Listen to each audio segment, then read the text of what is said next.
Ladies and gentlemen, what is going on, and welcome to another video. My name is Nathanael Morton, and I am a sports performance coach who specializes in basketball players and in vertical jump training. And in today's video, I'm going to give you 3 exercises that you can use to improve your single leg bounce. But before I do that, make sure that you comment JUMP, J-U-M-P, down below in the comment section for a free vertical jump training program, and check the pinned comment and the description below if you want access for me to personally coach you or any of my programs. There are now 3 options. It used to be $50 a month for me to coach you, and that was the only option. Some people were saying that's too expensive, so I did make $10 and $20 options. You obviously don't get as much as the $50 option, but anyways, let's get into this video. 3 exercises that you can use to increase one leg bounce. Exercise number 1 is the most simple and probably the most boring, so I'll just get this one out of the way first. But in order to improve your single leg jumping ability, you have to do single leg jumping. Yes, exercise number 1 is jumping from a single leg approach. So jumping off your left foot, and if I were you, I would jump off your right foot as well to balance out your body, to keep jump balance, just to keep it so there are no imbalances between your right side and your left side. We all have a weaker leg. I would practice more off of that weaker leg than I would off of your strong leg, even though you are probably never going to use it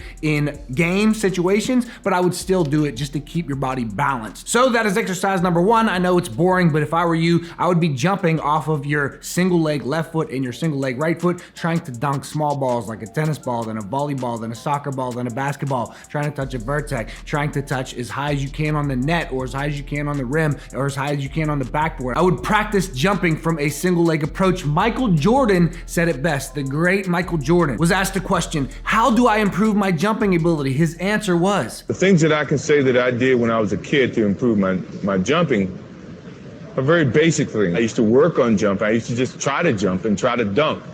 And I guess if you exercise that muscle to that activity, somehow it's going to improve.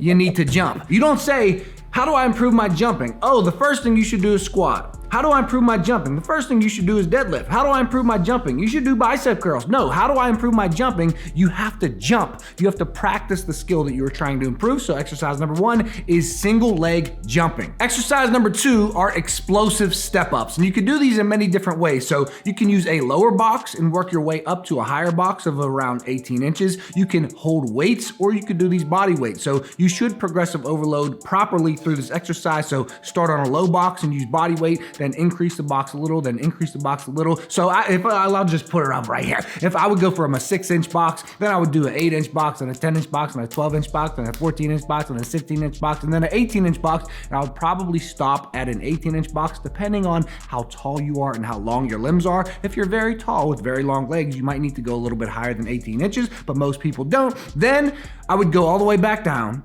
to a 6-inch box, and I would start to use weights. I would go from a 6-inch to an 8-inch to a 10-inch to a 12-inch, all the way up to an 18-inch box while using weights, and I would load it and progressive overload it that way. But explosive step-ups are exercise number 2. This is just a great way to increase force production, to increase rate of force development, to increase explosive strength. Exercise number 3 is a rear foot elevated split squat, but I do like to do my rear foot elevated split squat in a specific way. It's very specific for me and very specific for the athletes that I train. I do think that with rear foot elevated split squats, a great thing to do is use triphasic training. So triphasic training, all that is tri, meaning 3, is there's 3 different phases that you go through with any certain exercise. Squats, rear foot elevated split squats, even calf raises I'm starting to use triphasic training with, which I'll explain in a different video. But for rear foot elevated split squats, so triphasic, meaning the first phase would be eccentric, second phase would be isometric, and some people like to flip-flop those two, but then the last phase would be concentric. So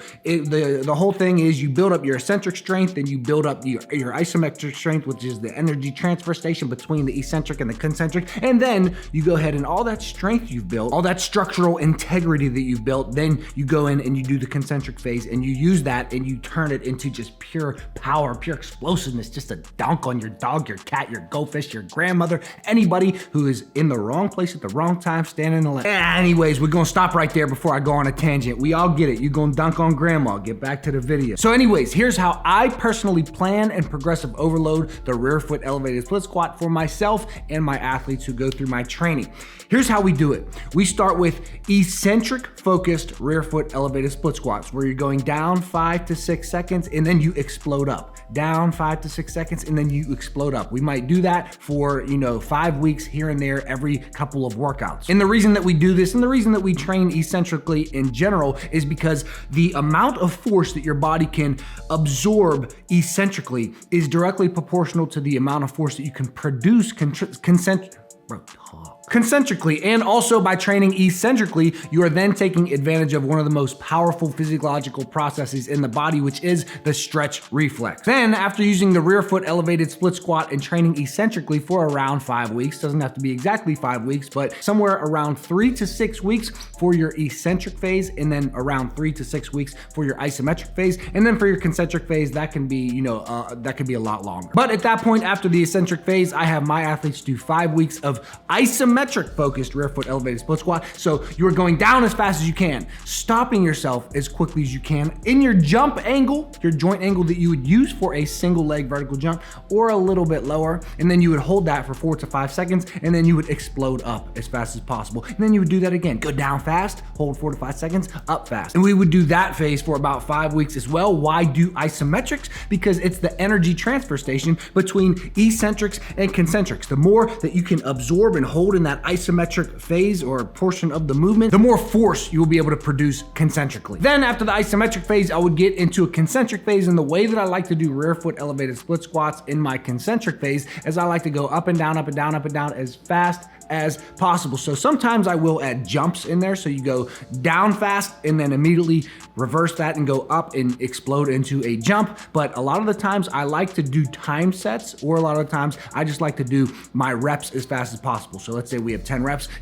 as quickly as you can, working that stretch shortening cycle up and down, up and down, up and down until we could just bounce off that one leg and just dunk on anybody. But anyways, guys, there you have it. That is how I train my rear foot elevated split squats through triphasic training. And those are 3 exercises that you can use to increase your single leg bounce. You got to be doing single leg jumping off your right foot and off your left foot. You don't have to be doing explosive step ups, but it is a great exercise to improve your single leg jumping ability. And then rear foot elevated split squat will be the 3rd exercise. And these are 3 exercises you can do to increase your single leg bounce. Once again, like this video, comment, jump down below for a free vertical jump training program. Check the pinned comment in the description of this video, and I will see you in the next video. Peace. Young beast mode from the East Coast, a young kid with a West Coast feel, and I don't even know how the West Coast feel. I'm from where it's cold, the city made of steel, where a lot of fold, only couple keep it real right. Back still, keep it real tight. Keep 2 L's just like Cool J. My heart's cold as Ice Cube, praying it's a good day. I'm at a crossroads, but in a good way. I got